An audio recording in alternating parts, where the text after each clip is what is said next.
নমস্কার বন্ধুরা, তোমরা সবাই কেমন আছো? আমি খুব ভালো আছি। তো দীপ্তি কিচেনে সবাইকে স্বাগত জানাই। তো আজকে আমি একটা নতুন রেসিপি করব, সেটা হলো কাঁচকলার কোপ্তা। তো তার জন্য আমি নিয়ে নিয়েছি 4খানা কাঁচকলা, রসুন, পেঁয়াজ ও টমেটো। আরও কি মশলা লাগবে সেগুলো রান্নার সময় তোমাদের দেখাবো। তো ফার্স্টে এখন আমরা কাঁচকলাগুলোকে বড় বড় করে কেটে নেব।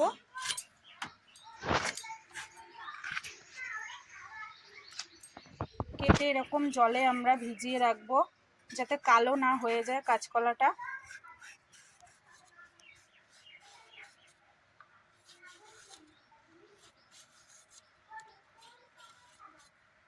তো চলো এইভাবে সব কাঁচকলাগুলোকে আগে কেটে নিই, তারপরে আমরা আবার ফিরে আসছি। এই দেখো, এইভাবে খোসা ছাড়িয়ে আমরা কাঁচকলাগুলোকে এরকম সাইজ করে নেব। এরপরে আমরা কাঁচকলাগুলোকে সেদ্ধ করে নেব। তো চলো দেখা যাক এরপরে আমরা কি করি। এই দেখো, আমাদের সব কলাগুলোকে একদম ছাড়িয়ে পরিষ্কার করে নেওয়া হয়েছে। এবার আমরা এই কড়াই চাপিয়ে দিয়েছি, এবার সেদ্ধ করে নেব কলাগুলোকে।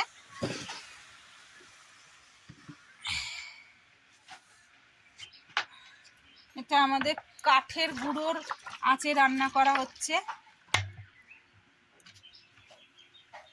নতুন পদ্ধতিতে। সেই ভিডিওটা পরে আসবে, কাঠের গুঁড়ো কিভাবে উনুনে দিয়ে রান্না করা হয় নতুন স্টাইলে। এই যে এখন জল দিয়ে দিয়েছে, এবার এটাকে সেদ্ধ করে নেওয়া হবে। চলো সেদ্ধ করার পর আবার ফিরে আসবো আমরা।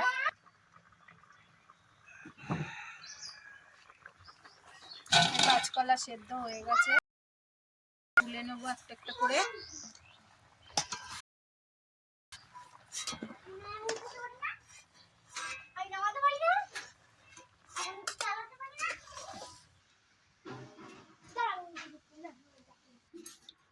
এবার এবার সেদ্ধ কাঁচকলাগুলোকে আমরা ভালো করে ফাটিয়ে নেব। ফাটিয়ে তারপরে রেখে দেব ঠান্ডা হওয়ার জন্য, না হলে তো এটাকে মাখতে পারবো না। তার জন্য ফাটিয়ে ঠান্ডা হওয়ার জন্য রেখে দেব।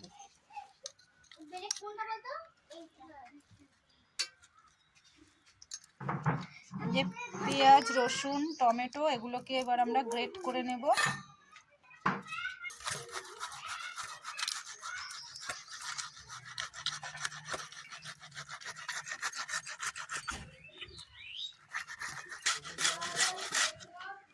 টমেটো গ্রেট করা হয়ে গেছে, এবার পেঁয়াজটা গ্রেট করে নেব।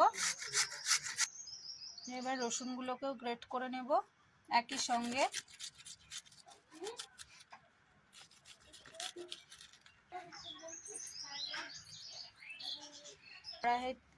কড়াইতে এবার তেল দিয়ে দেব, সরিষার তেল। তেল গরম হয়ে গেছে, এবার আমরা দিয়ে দেব কালো জিরে ফোড়ন। তারপর মশলাগুলো দিয়ে দেবো। মশলাগুলো এখন একটু কষিয়ে নেব।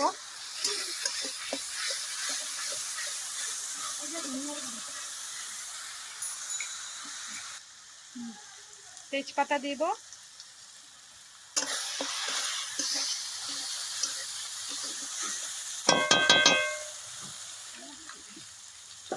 মশলাটা ভালো করে কষানো একটু হয়েছে, এবার আমরা দিয়ে দেব লঙ্কার গুঁড়ি।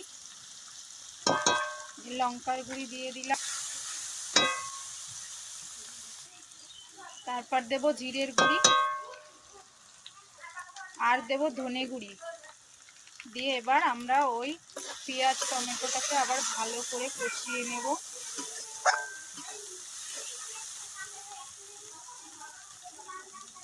এবার দিয়ে দেব নুন স্বাদ মতো, আর দিয়ে দেব একটু চিনি।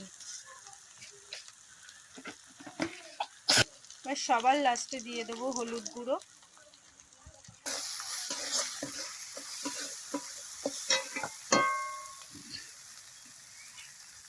দিয়ে দেবো জল, সামান্য জল দিয়ে দেবো মশলাটা ভালোভাবে কষানোর জন্য। এবার এক এক করে সেই সেদ্ধ কাঁচকলাগুলোকে এই মশলার মধ্যে দিয়ে দেব।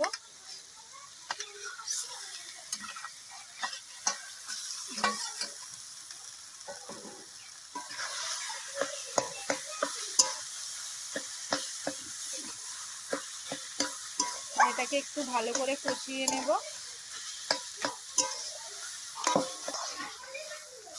আমাদের প্রায় কষানো হয়ে এসছে, আর একটু কষিয়ে নেব। সামান্য একটু বেসন দিয়ে দেব। এটা যখন আমরা গোল গোল করে পাকিয়ে নেব তখন এটাকে ধরে রাখার জন্য বেসনটা দিয়েছি, নাহলে ঝোলে দিলেই ভেঙে যাবে এটা। আর একটু দিয়ে দেব ঘি। এই ঘিটা দেওয়ার জন্য এর ফ্লেভারটা ভালো আসে এবং টেস্টও হয়। এটাকে আর একটু কষিয়ে নেব। সুন্দর আঠা আঠা মতো হবে এবং কালারটা আর একটু সুন্দর হবে।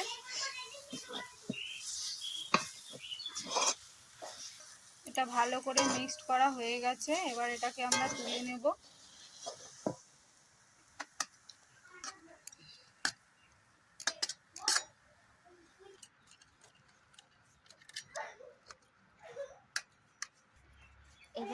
কি বলবো বলো তো? দাঁড়া,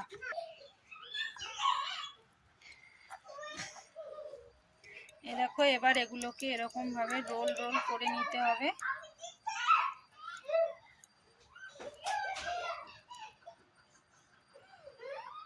এরকম ভাবে আমরা এগুলো সবটা করে নেব গোল গোল। সবকটা গোল গোল করা হয়ে গেছে, এবার এগুলোকে আমরা তেলে ভেজে নেব। তার জন্য কড়াই চাপিয়ে দিয়েছি এবং তেল দিয়ে দেব। যে তেল দিয়ে দিয়েছি কড়াইতে, এবার তেলটা একটু গরম হবে। তেল গরম হয়ে গেছে, তেলে একটু নুন দিয়ে দেব যাতে ওগুলো নিচে লেগে না যায়, সুন্দরভাবে যেন ভাজা হয়, সেই জন্য একটু নুন দিয়ে নিলাম। এবার এক এক করে সব বড়াগুলো দিয়ে দেব।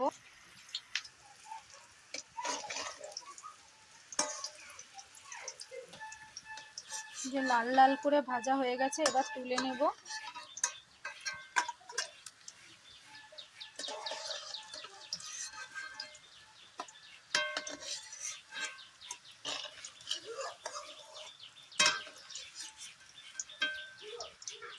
যে এরকম লাল লাল করে ভেজে নিতে হবে। যে বড়া সব ভাজা হয়ে গেছে, এবার এটাকে আমরা একটু ঝোল করব। ওই ভাজার তেলে জিরে ফোড়ন দিয়ে দেব।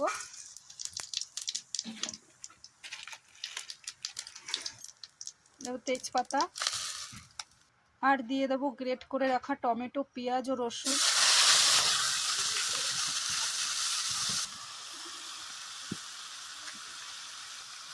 মধ্যে দিয়ে দেব লঙ্কা গুঁড়ি,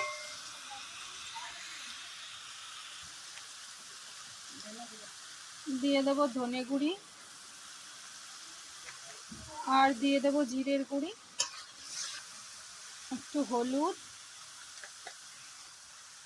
আর স্বাদ মতো নুন দিয়ে এবার আমরা মশলাটাকে ভালো করে কষিয়ে নেব। মশলা কষানোর মধ্যে আর একটু চিনিও দিয়ে দেব স্বাদ মতো, এতে স্বাদটা ভালো হয়। তো কালারটা কত সুন্দর এসেছে। মশলা কষানো হয়ে গেছে, এবার এর মধ্যে দিয়ে দেব 2 কাপ মতো দুধ।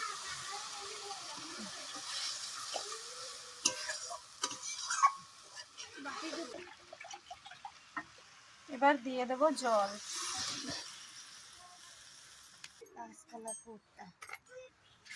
এই যে ঝোলটা ফুটে গেছে, এবার কোপ্তাগুলো দিয়ে দেব ঝোলের মধ্যে। এক এক কোপ্তা আমাদের প্রায় রেডি। আমাদের কাঁচকলার কোপ্তা হয়ে গেছে। এবার এর উপরে একটু গরম মশলা দিয়ে এটাকে আমরা নামিয়ে নেব।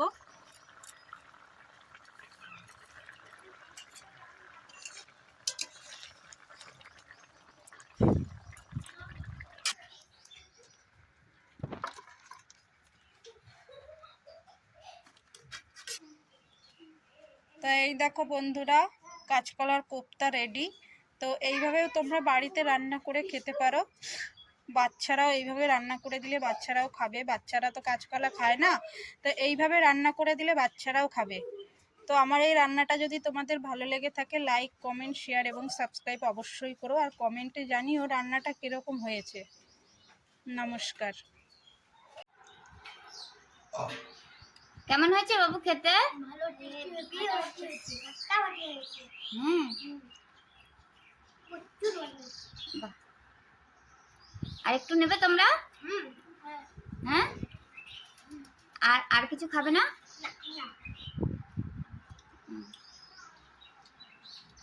ভালো হয়েছে?